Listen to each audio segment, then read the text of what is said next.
En el consejo para la meditación de la Biblia del día de hoy, vamos a hablar sobre los aspectos negativos o feos, los defectos de carácter complejos, los personajes, entre comillas, malos de las Escrituras.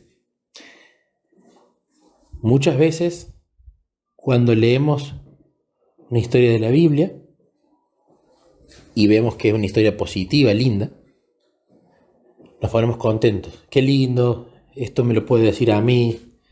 Está hablando de Daniel. A ver, yo soy Daniel, hago las cosas que hace Daniel, me alimento bien. O está hablando de Eliseo. Uy, Eliseo, un hombre de Dios. ¿Y cómo soy yo? Soy un hombre de Dios, tengo relación con Jesús, trabajo para Él. Pero muchas veces cuando leemos historias negativas o de personajes malos, Judas y tantos otros. No, entonces a ver, Judas es el vecino. No, Judas entonces es lo que yo puedo llegar a ser si me separo de Jesús, no soy yo. Entonces tendemos a sacar esas historias, porque a nosotros naturalmente, por nuestra naturaleza pecaminosa, valga la redundancia, nos gusta que nos elogien, que nos digan cosas lindas, que nos remarquen lo que hacemos bien. Pero no nos gustan que salgan a luz nuestras cosas malas, inclusive cuando son dichas de manera constructiva. Naturalmente no nos gusta.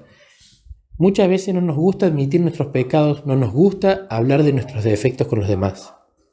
Y muchas veces ni siquiera nos gusta hablar de nuestros defectos con Jesús. Y eso es un problema porque no estamos siendo sinceros, no estamos abriendo el corazón. Y ya hemos hablado de esto en algunos de los otros consejos. Entonces, cuando tomemos una historia donde hay un personaje negativo, no cambiemos de historia, ni tampoco lo excluyamos de la meditación ese personaje.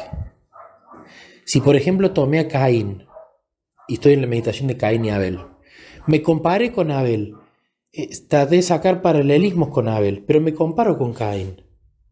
Caín tenía ese defecto, más allá de que yo no haya matado a nadie.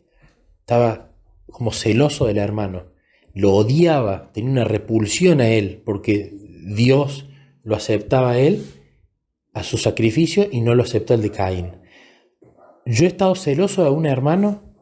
¿Me suelo comparar con que soy más o menos cristiano que otro? ¿Me hace mal eso? ¿Me da celos? ¿Quiero que Jesús sea nada más que mi amigo y no quiero que sea el amigo de otro? Bueno, esas cosas uno tiene que reflexionarlas también. Porque puede encontrar temas de los que no quería hablar y los empieza a hablar con Jesús, o se empieza a dar cuenta de cosas que antes no sabía. Y que por lo tanto ahora sí, y ahora es responsable de llevar esa información a Jesús, para que Jesús, mediante nuestra apertura de la mente y el corazón, pueda obrar. Entonces, cada personaje negativo que veamos, pensemos por qué llegó a eso. Un asesino no se convierte en asesino de la noche a la mañana. Una persona que vive de lo ajeno no se convierte en un ladrón de la noche a la mañana. Fue un proceso. Entonces, ¿qué le pasó a ese personaje de la Biblia? ¿Por qué hizo tal cosa? ¿Por qué sacrificó a Moloc, su hijo? ¿Por qué llegó a ese punto? ¿Por qué robó? ¿Por qué mató a su hermano?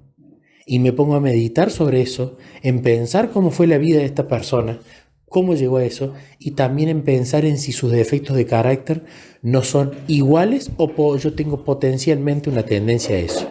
Y eso nos va a ayudar a sacar grandes lecciones y a tener hermosos temas en el sentido de la sinceridad para hablar con Jesús.